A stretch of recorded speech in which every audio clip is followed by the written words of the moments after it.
All over Europe you can find many different sturgeon species as well as hybrids in aquaculture.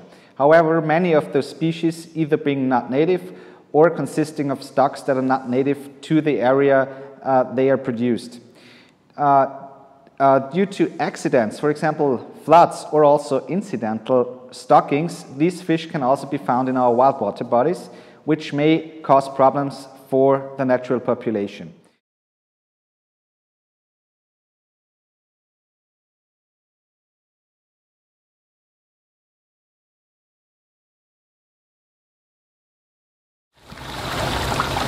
The Siberian sturgeon, Accipenser beri, is the most common species in aquaculture. It can grow also up to 2 meters in length and weigh roughly 100 kilograms. It's quite similar to the sterlet, but what's very typical for this species is that this has an all grayish color, which can go also into black or brownish tones. But all the scutes have the same color as the underground, and you can also see that on the fins you will find no white seams. The snout in general is long and pointed, although it can differ between different river populations.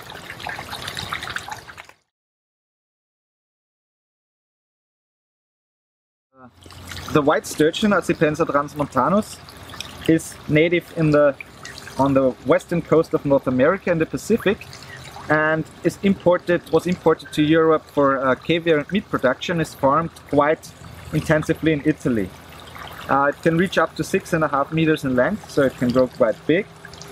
And the stock which is farmed is actually of the southern stock from California, and very typical for this stock is the very short and round snout, with the barbels located closer to the tip of the snout than to the mouth. You'll find this round and flat snout in none of the Danubian species. Coloration is normally light gray with white scutes, but in some specimens it is also a little bit darker, going into black and brownish tones. When compared to the Russian sturgeon, the snout is shorter in this species. In the Russian sturgeon, at least, it has a little bit of a triangular shape, and also in this species you find no small scutes behind the dorsal fin to the caudal fin, which are generally present in Russian sturgeon.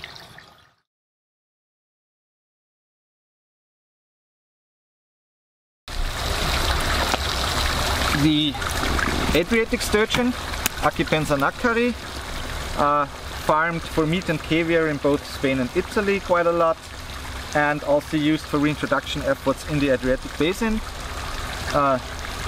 Fish that can also reach roughly 2 meters in size. Very typical and very similar to the white sturgeon. You have this very round, very short and broad snout, with the barbels located closer to the tip of the snout than the mouth, and it's way rounder and broader than you would find it in Russian sturgeon.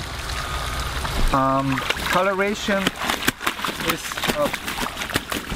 grayish with some olive green tones, and juveniles have a dark camouflage pattern, which is quite unique in European sturgeon species. You can only find it in American lake sturgeons as well. When compared to the white sturgeon, you have here some more scutes which are not present in white sturgeons. Otherwise, you can only really mistake it for a white sturgeon, as those two species are the only species which have this very, very round and broad snout.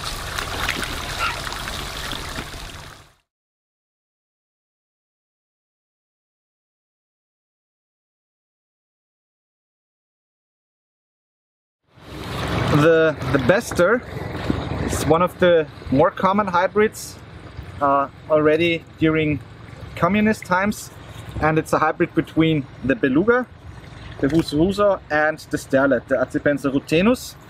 And again, it has traits of both species. What you can see is the bulky and quite robust appearance of the beluga. You have a little bit smaller scutes than in the beluga and more of them, while the snout is elongated like the sterlet. The easiest trait to identify this species is the mouth, because the mouth is quite large. It has a little roundish shape, but it never reaches the side of the head. So in the beluga, the mouth would be even more round and would reach the side of the head here and here, but this is not happening in this Vesta hybrid.